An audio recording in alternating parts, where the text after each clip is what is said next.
Hello friends, my self Sonam Sharma. और काफ़ी लंबे टाइम के बाद में मैं अपने चैनल को वापस शुरू करने जा रही हूँ। और हम स्टार्ट यहाँ पर करेंगे क्लासिफिकेशन ऑफ एनिमल्स के साथ में। तो बेसिकली क्लासिफिकेशन ऑफ एनिमल्स में हम ये देखेंगे कि किसी भी जो एनिमल्स हैं तो इनको किन किन कैटेगरी में डिवाइड किया गया है। तो सबसे पहले हम बात करते हैं unicellular and multi cellular organisms की। तो आप जैसे भी किसी भी चीज़ की अगर शुरुआत देखते हैं तो वहाँ से हम अगर एनिमल्स की स्टार्टिंग को देखते हैं तो इनको कैटेगराइज टू पार्ट्स में किया गया है। यूनिसेल्युलर काइंड ऑफ एनिमल्स जो यूनिसेल्युलर है, सिंगल सेल्स के साथ में वर्क और फंक्शनिंग करते हैं। और एक होते हैं मल्टी सेल्युलर, जहाँ पे मोर देन वन सेल की हम बात करते हैं, वहाँ पे मैनी सेल्स बेसिकली हम कह सकते हैं होते हैं। तो यूनिसेल्युलर की अगर हम बात करते हैं तो यहाँ पर इसको एक तो हम और नाम से एक भी जानते हैं जो है ए सेल्युलर। ओके, ए सेल्युलर। और मल्टी सेल्युलर ऑर्गेनिजम्स जो हैं इनको हम मेटाजोआ भी कहते हैं। Okay, Metazoa. अब हम बात करते हैं इनमें आगे बढ़ते हुए। तो ए सेल्युलर और यूनी सेल्युलर ऑर्गेनिजम्स जो होते हैं इसके अंदर कौन से ऐसे जो फेमस ऑर्गेनिजम्स होते हैं वो प्रेजेंट है। तो इसमें अगर हम जो स्टडी करते हैं यूनिसेल्युलर के अंडर तो वो आते हैं सबसे पहले प्रोटोजोआ। सबसे पहले कह लीजिए, सबसे लास्ट में कह लीजिए, प्रोटोजोआ प्रोटिस्ट ही इसमें अकेले हैं जो कि ए सेल्युलर कैटेगरी में प्रेजेंट होते हैं।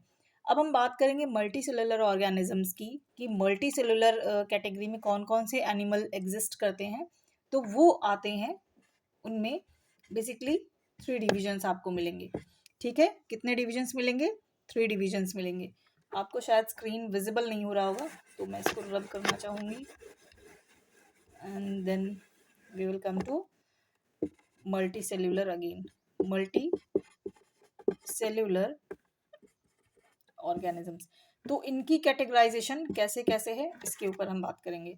ठीक है, तो मल्टी सेल्युलर या फिर मेटाजोआ भी इन्हें हम कहते हैं। ये बेसिकली डिवाइडेड है 3 पार्ट्स में। वो कौन कौन से हैं शायद आप गेस कर रहे हो। तो पहला पुअरली डिफाइंड, एक minute, poorly defined tissue layers.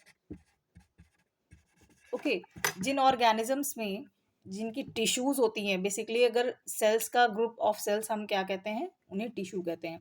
Okay, तो जहाँ पर बहुत ही इजीली हम टिश्यू के लेयर्स को बाइफरकेट नहीं कर पाए, उनको स्टडी नहीं कर पाए, तो वैसे ऑर्गेनिजम्स यहाँ पर प्रिवेल करते हैं।